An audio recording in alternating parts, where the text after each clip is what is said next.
अल्हम्दुलिल्लाह रब्बिल आलमीन वलाक़िबतु लिल्मुत्तक़ीन वस्सलातु वस्सलामु अला सय्यिदिल मुरसलीन अम्मा बअद फ़अऊज़ु बिल्लाहि मिनश शैतानिर रजीम बिस्मिल्लाहिर रहमानिर रहीम या अय्युहल्लज़ीना आमनुत्तक़ुल्लाह वकूनू मअस सादिक़ीन सदक़ल्लाहुल अज़ीम व सदक़ रसूलुहुन नबियुल करीम व नहनु अला ज़ालिका मिनश शाहिदीना वश्शाकिरीना वज़्ज़ाकिरीना वल्हम्दुलिल्लाहि रब्बिल आलमीन।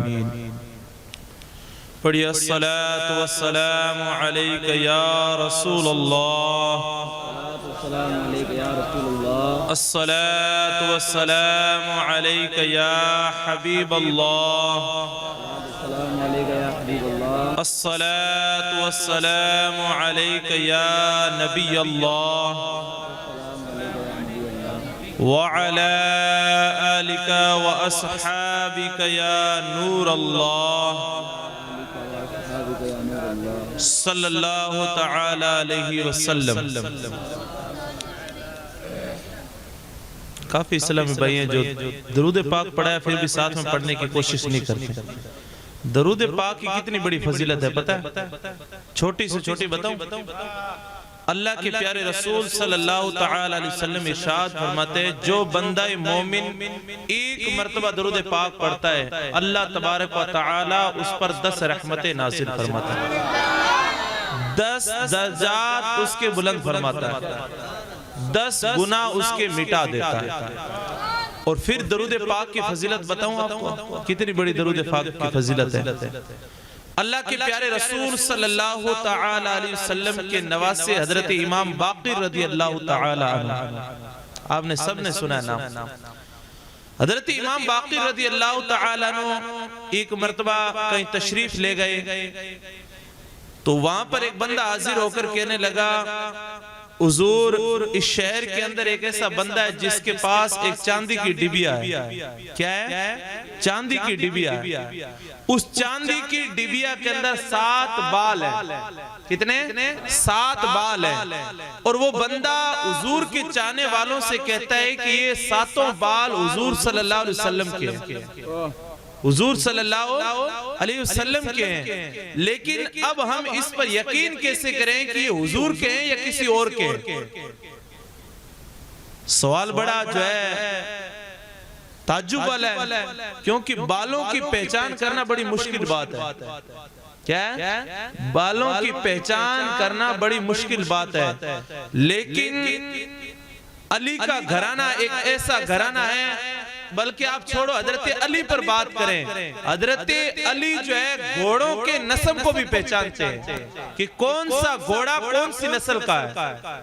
आज लोग इंसानों की नस्ल नहीं पहचानते, लेकिन हमारे हजरत मौला अली जो है हुजूर सरवर कायनात सल्लल्लाहु तआला अलैहि वसल्लम के दामाद और चारों खलीफा के अंदर जो है आखिरी खलीफा हजरत अली रज़ियल्लाहु तआला अन्हु घोड़ों के नस्ब को भी पहचानते हैं। उन्हीं की औलाद में हजरत इमाम बाक़िर रज़ियल्लाहु तआला अन्हु अर्ज करने लगे कि उसको बुलाओ। जब उसको बुलाया गया तो अवाम सामने थी, हजरत स्टेज पर थे और उसको बुलाकर कहा कि मैं तेरे पास क्या है? उसने कहा मेरे पास चांदी की डिबिया और उसके अंदर 7 बाल है और ये हुजूर सल्लल्लाहु अलैहि वसल्लम के बाल है। उसके पास डिबिया ली और सामने रखी और फिर मुरीदों से कहा मेरे नाना पर सलाम पढ़ो, मेरे नाना पर सलाम पढ़ो। मुरीदों ने सलाम पढ़ना शुरू किया। आपने एक बाल निकाला और अपने हाथ में लिया। वो बाल जैसे जैसे हुजूर पर दुरूद और सलाम सुनता है वो झूमना शुरू हो जाता है, वो झूमना शुरू हो जाता है। उस बाल को निकाल कर एक तरफ रख देते हैं, फिर दूसरा निकालते हैं, इसी तरह 4 बाल मुबारक निकालते हैं। चारों दुरूद और सलाम सुनकर झूमने लग जाते हैं। वो चारों को एक तरफ रखते हैं, 3 को एक तरफ रखते हैं, कहते हैं कि ये 4 मेरे नाना के बाल हैं और ये 3 किसी और के बाल हैं। दुरूद पाक से जो है बालों की पहचान करना, बालों की पहचान करना ये मेरे आका करीम सल्लल्लाहु अलैहि वसल्लम से जो सच्ची मोहब्बत करते हैं ना वही कर सकते हैं, हर एक की बस की बात नहीं है। तो आज की महफिल जो है ये शान गौसे आजम पर है। बेशक क्या है? शान गौसे आजम। हम जो है नमाज की फजीलतें, रोजे की फजीलतें, ज़कात की फजीलतें हम सुनते रहते हैं, लेकिन आज सुनते हैं कि हमारे आका पीरो मुर्शिद हुजूर गौसे आजम अब्दुल कादिर जिलानी रज़ी अल्लाह तआला अन्हु की शान और शौकत क्या है। शान और शौकत क्या है? तो मेरे आका करीम सल्लल्लाहु तआला अलैहि वसल्लम के वो नवासे जिनका नाम अब्दुल कादिर जिलानी है, जिनका नाम अब्दुल कादिर जिलानी है, और तमाम क्या है, तमाम वलियों के सरदार हैं। अब हुजूर सरवरे कायनात सल्लल्लाहु तआला अलैहि वसल्लम इस दुनिया में तशरीफ लाए, इस दुनिया में तशरीफ लाए। उससे पहले के आने की मुबारकबाद किसने दी? अंबिया ने। किसने? अंबिया ने हजरत आमिना को और हजरत अब्दुल मुत्तलिब को मुबारकबाद दी हुजूर के आने से पहले कि तुम्हारे घर में एक ऐसा बेटा आने वाला है जो हमारा सरदार है, तमाम नबियों का सरदार है।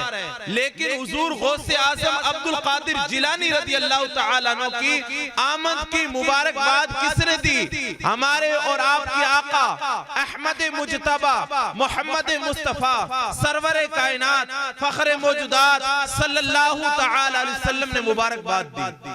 हुजूर सल्लल्लाहु तआला अलैहि वसल्लम हजरत फातिमा तो ज़हरा रज़ी अल्लाह तआला अन्हा के घर तशरीफ ले जाते। वैसे हर रोज हुजूर हजरत फातिमा के घर जाते, लेकिन एक दिन हुजूर हजरत फातिमा के घर गए। हजरत इमाम हसन भी मौजूद है, हजरत इमाम हुसैन भी मौजूद है, और हजरत फातिमा भी मौजूद है।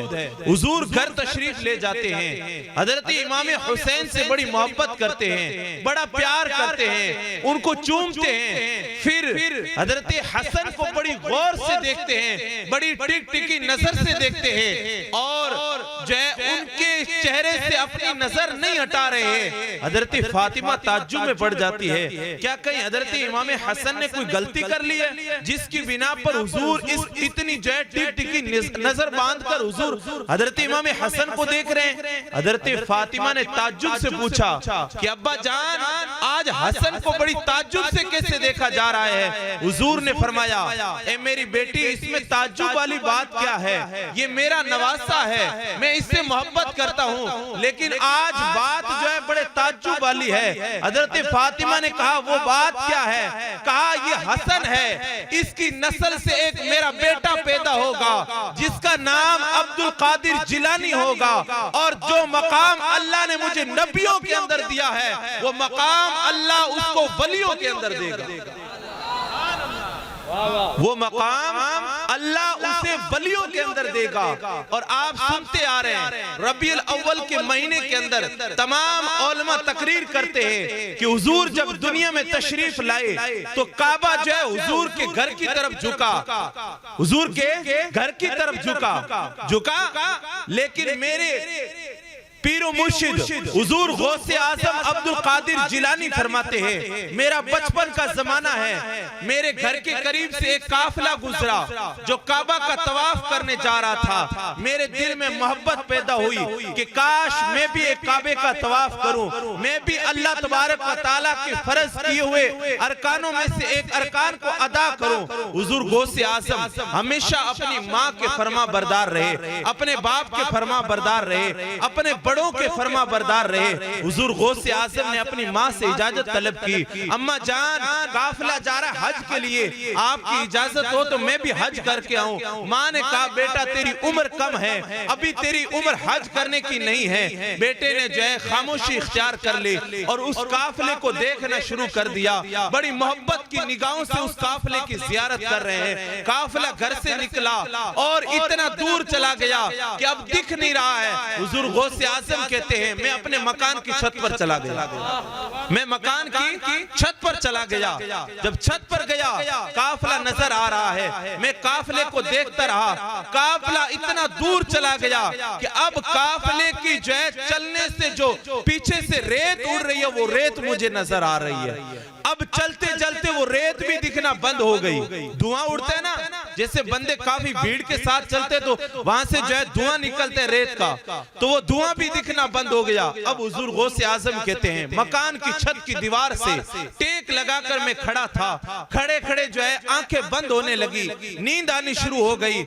जो है मैं बैठ गया, बैठा तो मुझे नींद आ गई। और फिर नींद के अंदर मैं क्या देखता हूँ कि जिस काफिले को मैं काबे का तवाफ करते हुए जा रहे देख रहा था, वही काबा जिसकी मोहब्बत मेरे दिल में थी और आंखें तरस रही कि अल्लाह का घर देखो, वो काबा मेरा तवाफ कर रहा है, वो काबा मेरे घर पर मेरा तवाफ कर रहा है।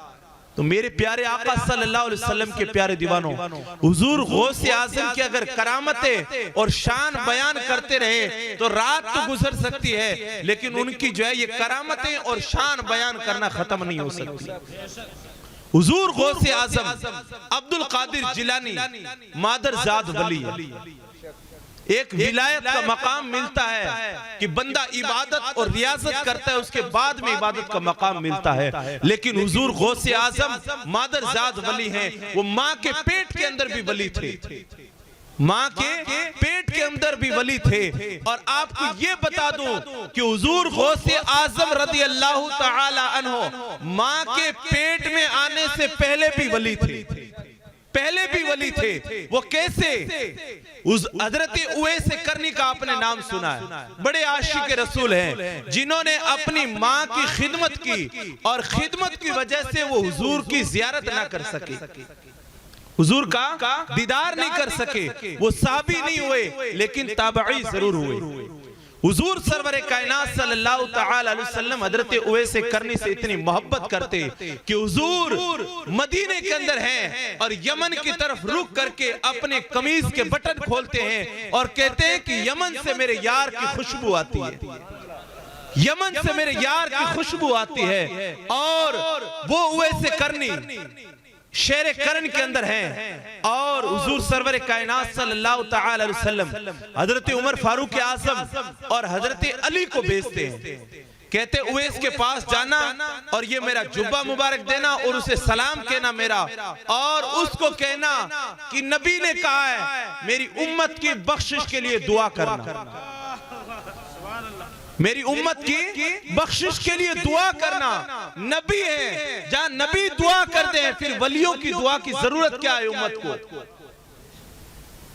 जहां नबी उम्मत के लिए दुआ करे फिर किसी वली की दुआ की जरूरत नहीं है। लेकिन मेरे आका ये बताना चाहते थे, क्योंकि मेरे आका को माजी का भी इल्म था, हाल का भी इल्म है और मुस्तकबिल का भी इल्म है, मुस्तकबिल का भी इल्म है। मेरे आका जानते थे कि आने वाले वक्त के अंदर ऐसे यजीद पैदा होंगे जो इल्म गैब का इनकार करेंगे, वलियों की कब्र पर जाना शिर्क कहलाएंगे। लेकिन मेरे आका ने हजरत उमर को उवैस करनी के पास भेजकर दुनिया वालों को बता दिया कि वली के पास जाना साहबा की सुन्नत है, वली की जियारत के लिए जाना साहबा की सुन्नत है। और फिर हुजूर अगर देते तो अपना आसा मुबारक भी तोहफे में दे सकते थे, अपना कटोरा भी दे सकते थे, मुसल्ला भी दे सकते थे, लेकिन आका ने अपना जुब्बा क्यों दिया?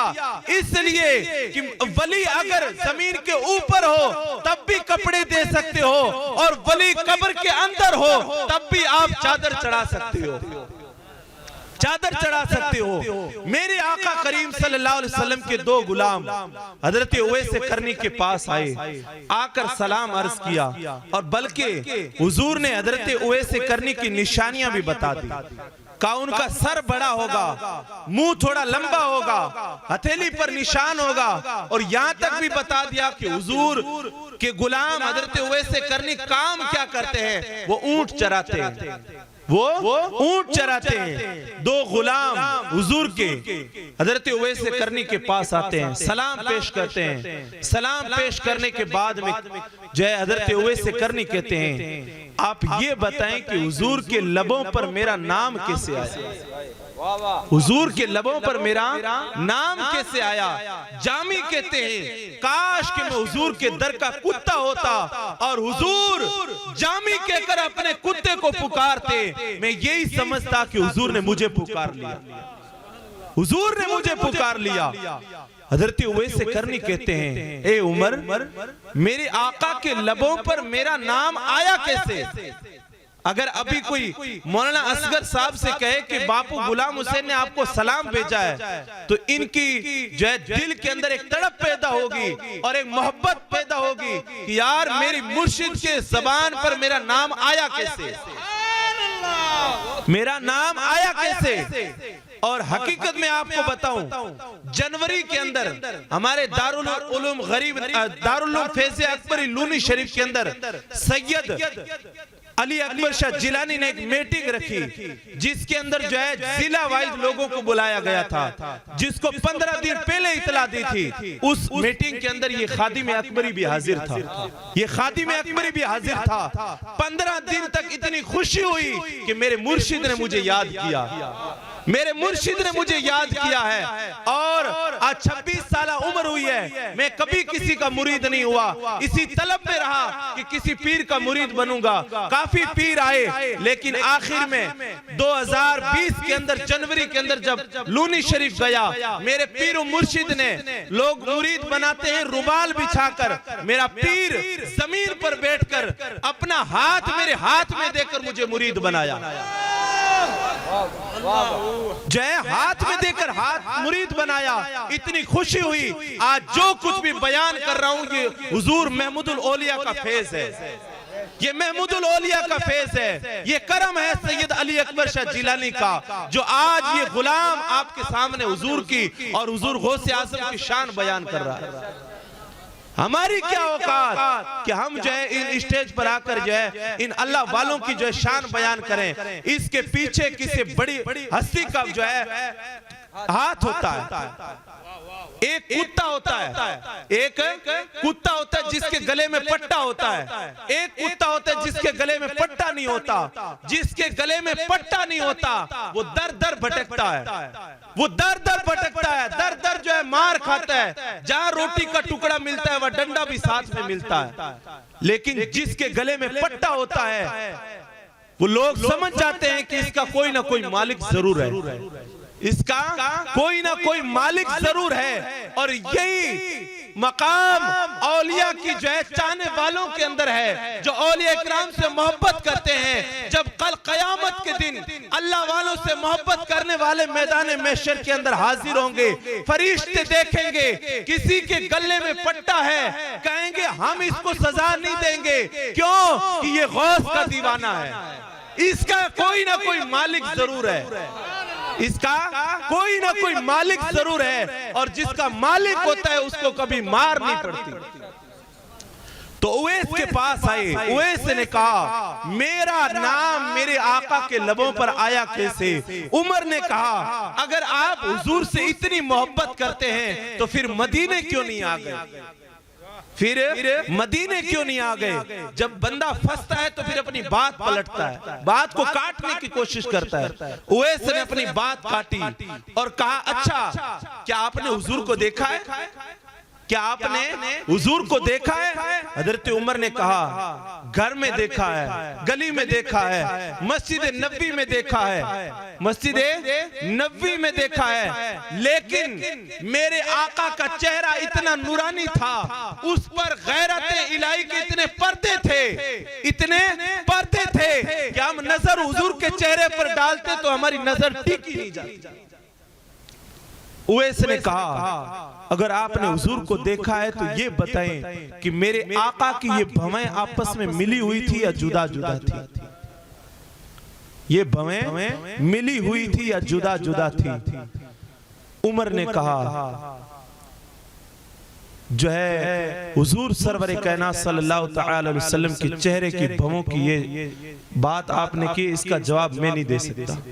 हज़रत उवैस ने कहा अच्छा मैं बताता हूँ, मेरे आका को अगर कोई दूर से देखता तो ये भवें मिली हुई नजर आती, ये भवें मिली हुई नजर आती, और जब कोई करीब से देखता, कोई करीब से देखता तो ये दोनों भवें जुदा जुदा नजर आती, ये दोनों भवें जुदा जुदा नजर आती। अब आप गौर करें, हजरत उवैस करनी ने इस बात का जवाब दिया, जुब्बा मुबारक लिया, जुब्बा मुबारक लिया और फिर सजदे में गिरे, सजदे में गिरकर रब की बारगाह में अर्ज की, मौला उस रसूल हाशमी का वास्ता जिसने तोहफे में मुझे जुब्बा दिया, उस रसूल हाशमी का वास्ता मौला तू उसकी उम्मत को बख्श दे। आवाज आई, उवैस आदि तेरी दुआ से बख्श दी है, आदि तेरी दुआ से बख्श दी है। उवैस ने कहा मौला तू रहमान भी है, तू सत्तार भी है, तू गफ्फार भी है, तू अगर माफ करे तो तेरे करम की क्या बात, मौला पूरी को माफ कर दे। रब ने फरमाया उवैस आदि को तेरी दुआ से माफ करूंगा और आदि को अब्दुल कादिर जिलानी की शफाअत से माफ करूंगा।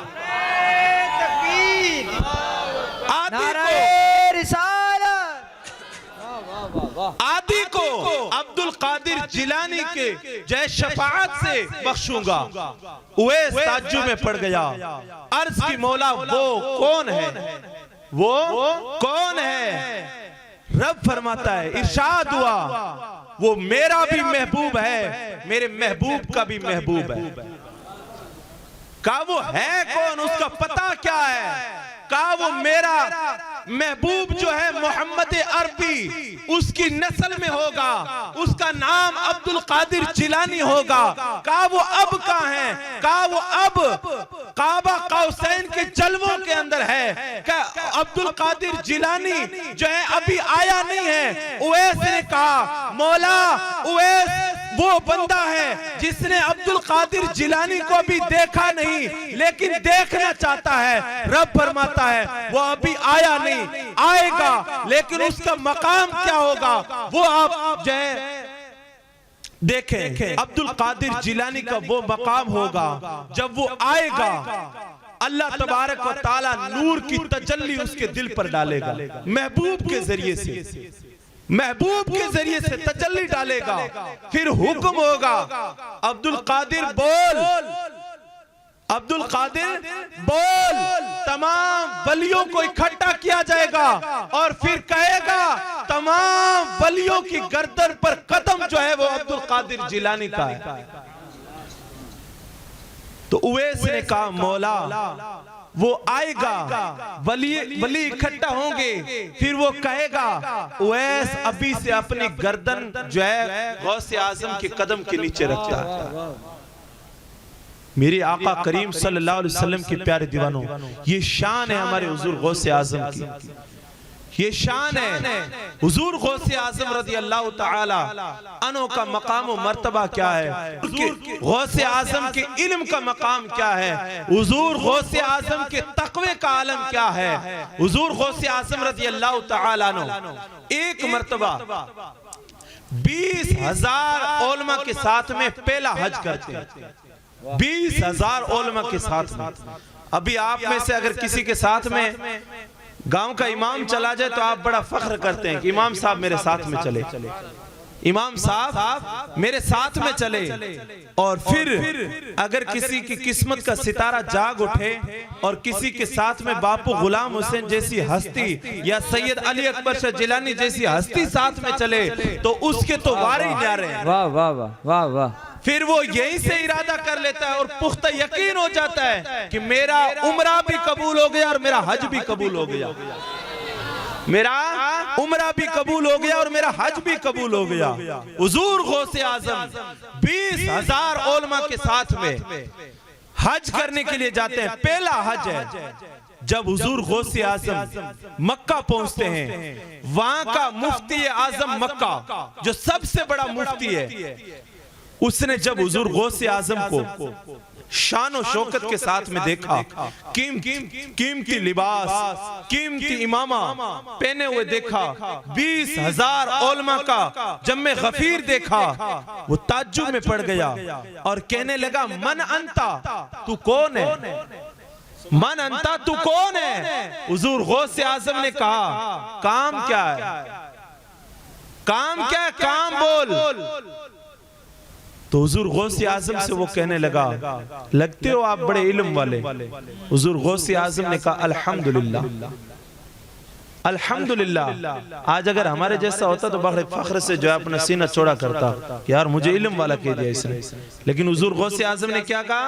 अल्हम्दुलिल्लाह, अल्लाह का शुक्र है। उस बंदे ने कहा, आप आलिम दीन हैं, इल्म रखने वाले हैं, ये बहुत अच्छी बात है। अपने एक कोने में बैठकर इल्म के ताल्लुक से गुफ्तगू करें। क्या? इल्म के ताल्लुक से गुफ्तगू करें। जब ये बात की तो हुजूर गौसे आजम ने अपना काफिला छोड़ा और उसके साथ में रवाना हो गए। क्योंकि जिसका इल्म जाहिरी हो, दुनियावी इल्म हो, तो उसके जिस्म के अंदर गर्मी थोड़ी ज्यादा होती है, गर्मी थोड़ी ज्यादा होती हो। और जिस इल्म के पीछे किसी वली कामिल का हाथ हो, वो कभी अपना इल्म लल्लू पंजू के सामने जो है जाहिर नहीं करता। हमेशा जो है अपनी वो उन्हीं का इल्म तभी जाहिर होता है जब उनकी जबान खुलती है। तो हुजूर गौसे आजम रज़ियल्लाहु ताला अन्हु उसके पास में जाके बैठ गए। सवाल क्या किया? पहला सवाल, सारी बातें छोड़ो, आपको फजीलत की दस्तार मिली है, कीरत की मिली है, हिफ्ज की मिली है? नहीं, एक ही सवाल किया और एक सवाल किया और उसके ऐसे छक्के छुड़ाए कि सारी रात उसको नींद नहीं आई, पसीने छूट गए उसके। हुजूर गौसे आजम ने सवाल क्या किया? कहा, मेरे आका करीम सल्लल्लाहु ताला अलैहि वसल्लम ने 63 साल जिंदगी, जाहिरी जिंदगी गुजारी है। हुजूर गुस्ल फरमाते वो पानी सबसे अफजल था, अफजल है। लेकिन जो हुजूर सरवर कायनात सल्लल्लाहु ताला अलैहि वसल्लम ने विसाल के बाद में हजरत अली ने जो गुस्ल दिया, हुजूर का विसाल हुआ, गुस्ल दिया हजरत अली ने। किसने दिया? हजरत अली ने गुस्ल दिया। अब जो गुस्ल हजरत अली ने दिया वो पानी कहां गया? उस मुफ्ती से सवाल किया। किसने? हमारे पीर मुर्शिद ने, हमारे पीर मुर्शिद ने सवाल किया। मेरे आका का विसाल हुआ, विसाल होने के बाद में मौलाए कायनात ने गुस्ल दिया, अब वो पानी कहां गया? उस मुफ्ती ने कहा, रात की इजाजत दो, सुबह इंशाअल्लाह इसी वक्त इस बात का आपको जवाब दूंगा, इस बात का जवाब दूंगा। चला गया, सारी रात किताबें खखोलता रहा, किताबों में ढूंढता रहा। सारी रात ढूंढते ढूंढते जब थका, नींद आ गई, आंखें बंद हो गई। नींद आई तो हुजूर ख्वाब में आ गए, हुजूर ख्वाब में आ गए। और इससे पहले आपको बताऊं, मेरे आका करीम सल्लल्लाहु ताला अलैहि वसल्लम के खलीफा चारम हजरत अली मुर्तजा मिंबर रसूल पर खड़े होकर कहते हैं, मिंबर रसूल पर खड़े होकर कहते हैं, जिसको जो सवाल करना है पूछो, मैं उसका जवाब दूंगा। मुझसे जो सवाल करना है सवाल करो, मैं जवाब दूंगा। तो कई दिन गुजरने के बाद में किसी ने कहा, ए अली, तेरे पास इतना इल्म आया कहां से जो तुम मिंबर रसूल पर खड़े होकर फख्र के साथ दावा करता है कि मैं जो है हर सवाल का जवाब दूंगा, जो सवाल करोगे उसका जवाब दूंगा। तो मौला कायनात क्या कहते हैं? क्या मैंने मदरसे के अंदर काला काला की जो है सदा लगाकर इल्म हासिल किया? नहीं, मेरे आका मौला कायनात फरमाते हैं, मेरे आका करीम सल्लल्लाहु अलैहि वसल्लम का विसाल हुआ, जब विसाल हुआ तो मौका मिला गुस्ल देने का, मुझे गुस्ल देने का मौका मिला। तो मैंने जब गुस्ल दिया तो गुस्ल देने के बाद में मेरे आका करीम सल्लल्लाहु अलैहि वसल्लम की पलकों पर जो पानी ठहरा हुआ था, मैंने सोचा इससे बड़ा मौका क्या होगा, इससे बड़ी जो है फैज़याब चीज क्या होगी। मैंने उस पानी को जो है अपनी जबान से चूस लिया। और जो पानी मेरे आका के गुस्ल के बाद जो नाफ के अंदर था मैंने उसको भी चूस लिया। ये उसी पानी की बरकत है जो आज अली मिंबर रसूल पर खड़े होकर दावा करता है जो सवाल करना है करो मैं उसका जवाब दूंगा।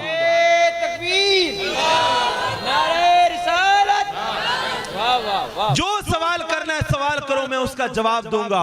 और पहले आपको बता चुका हूं इल्म का मकाम ये कि हुजूर गौसे आजम जो है घोड़ों के नस्ब का बता देते कि ये घोड़ा किस नस्ब का है। और फिर हुजूर गौसे आजम रदी अल्लाह तआला अन्हु के दादा हजरत अली रदी अल्लाह तआला अन्हु जो खुतबा दिया करते थे, एक मर्तबा साइंसदानों के अंदर बहस हो गई कि ये कायनात बनी कैसे, इसका वजूद कैसे हुआ।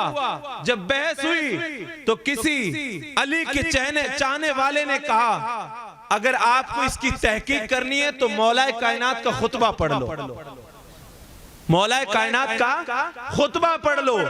एक ईसाई था, साइंसदान था सबसे बड़ा, जब उसने उस खुतबे को पढ़ा तो उसने कहा या तो इस खुतबे को उसने लिखा है जिसने कायनात बनाई है। इल्म का मकाम देखें, उस साइंसदान ने क्या कहा या तो उसने लिखी है जिसने इस कायनात को बनाई है या फिर उसने लिखी है जब कायनात बन रही थी तो ये खुतबा लिखने वाला उसको देख रहा था। और फिर एक इल्म की बात बताऊं, हुजूर गौसे आजम के दादा हजरत अली रज़ी अल्लाह तआला अन्हु से किसी ने सवाल किया कि कौन से जानवर अंडा देते हैं और कौन से जानवर बच्चे देते हैं, कौन से जानवर अंडे देते हैं और कौन से जानवर बच्चे देते हैं। तो मौलाए कायनात ने कहा जिन जानवरों के कान बाहर होते हैं वो बच्चे देते हैं और जिन जानवरों के कान अंदर होते हैं वो अंडे देते हैं। इल्म का मकाम देखें, जब गुलाम के इल्म का ये मकाम है तो मेरे आका के इल्म का मकाम क्या होगा, मेरे आका के इल्म का मकाम क्या होगा। हुजूर गौसे आजम रज़ी अल्लाह तआला अन्हु से उसने रात की इजाजत मांगी। इजाजत मांगने के बाद में रात भर किताबों में ढूंढता रहा, सारी रात गुजर गई। आखिर में थक कर जो है चारपाई पर लेटा नींद आ गई। जितने में उसकी किस्मत का सितारा चमका, मेरे आका करीम ख्वाब में आ गए, मेरे आका ख्वाब में आ गए। जब मेरे आका ख्वाब में आए, मेरे आका ख्वाब में आए तो फिर साथ में कौन था, फिर साथ में कौन था। मेरे आका जब ख्वाब में आए तो हुजूर के नूर का इतना जो है इतनी रोशनी थी कि जो साथ में नौजवान था उसका चेहरा नजर नहीं आ रहा था, उसका चेहरा नजर नहीं आ रहा था। अभी आप जब बल्ब देख रहे हैं, बल्ब नजर आ रहा होगा लेकिन जो पीछे बोर्ड लगा वो आपको नजर नहीं आएगा। तो हुजूर के नूर से उस नौजवान का चेहरा साफ नजर नहीं आ रहा था, सिर्फ उसके कपड़े नजर आ रहे थे। उस मुफ्ती मक्का ने कहा या रसूल अल्लाह बहुत अच्छा हुआ कि आप मेरी मुसीबत के वक्त जो है आप हाजिर हो गए, अब मेरी सारी मुसीबतें दूर हो जाएगी, सारी मुश्किलें दूर हो जाएगी। हुजूर ने फरमाया वो मुसीबत और मुश्किल है क्या। उस मुफ्ती आजम मक्का ने कहा या रसूल अल्लाह एक काबे का तवाफ करने के लिए एक जवान आया है जो अपने आप को बहुत बड़ा आलिम कहता है। उसने मुझसे सवाल किया कि जो आका को गुस्ल दिया गया बाद वफात वो पानी कहां गया। मेरे आका करीम सल्लल्लाहु अलैहि वसल्लम ने फरमाया उसका जवाब आप इस नौजवान से पूछें। उस मुफ्ती आज़म मक्का ने कहा मैं आका के फरमान के मुताबिक आपसे इसका जवाब तलब करता हूं। उस नौजवान ने कहा, अब गौर करें, मस्जिदों के करीब नहीं जाते ना, अब गौर करें। उस नौजवान ने कहा आपने जो सवाल किया उसका जवाब ये है, मेरे आका करीम सल्लल्लाहु अलैहि वसल्लम की वफात हुई, मेरे आका को गुस्ल दिया मौलाए अली ने, अब जो पानी था उसको अल्लाह ने आसमान पे उठा लिया, उस पानी को अल्लाह ने आसमान पे उठा लिया और उसको बादल की शक्ल दे दी। अब उसको वहां बरसाया जहां पर कयामत तक मस्जिदें बननी थी। अब उसको वहां बरसाया जहां पर कयामत तक मस्जिदें बननी थी। उस मुफ्ती आजम मक्का ने उस नौजवान का शुक्र अदा किया और कहा शुक्रिया, आपने इस सवाल का जवाब दिया। अब मुतमईन हो गए।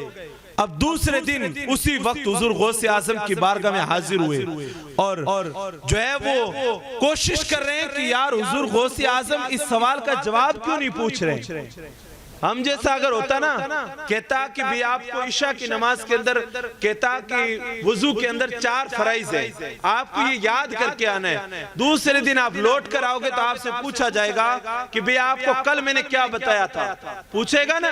तो हुजूर गौसे आजम जो है अपना काम कर रहे हैं। वो मुफ्ती आजम मक्का जो है इस कोशिश में कि कब हुजूर गौसे आजम उस सवाल का जवाब वापस मुझसे मांगे और मैं उसका जवाब दूं। हुजूर गौसे आजम अपने काम में लगे रहे। फिर आखिर में वो मुफ्ती आजम मक्का करीब में जाकर कहने लगा, हुजूर कल आपने मुझसे सवाल किया।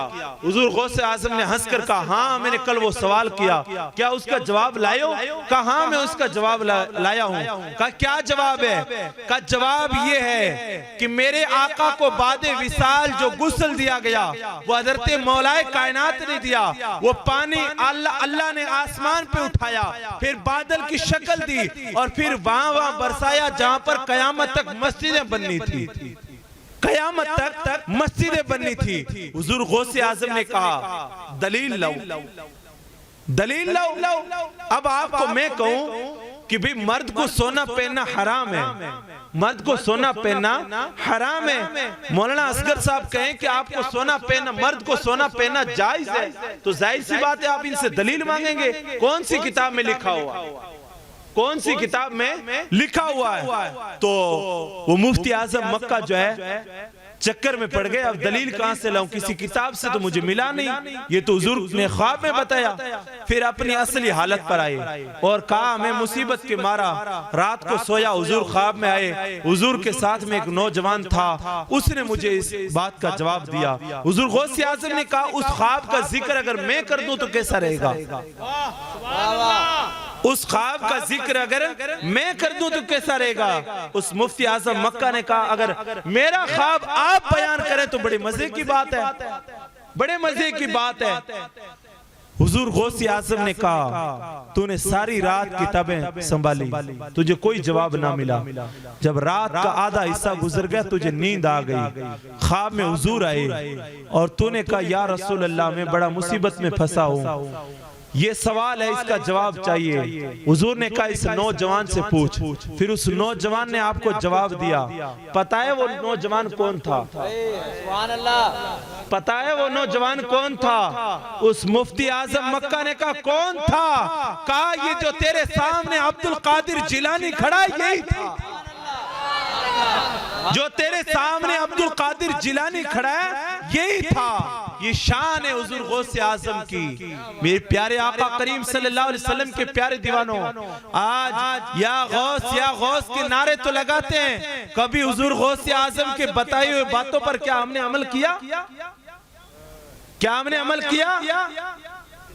हुजूर गौसे आजम रज़ी अल्लाह तआला अन्हु फरमाते हैं अगर कोई मेरा मुरीद मुझे पुकारता है मुसीबत में तो मैं उसकी मदद करता हूँ, मैं उसकी मदद करता हूँ। लेकिन मुरीद सच्चा होना चाहिए, मुरीद सच्चा होना चाहिए। और हुजूर गौसे आजम ने मुसलमानों के बारे में क्या कहा पता है?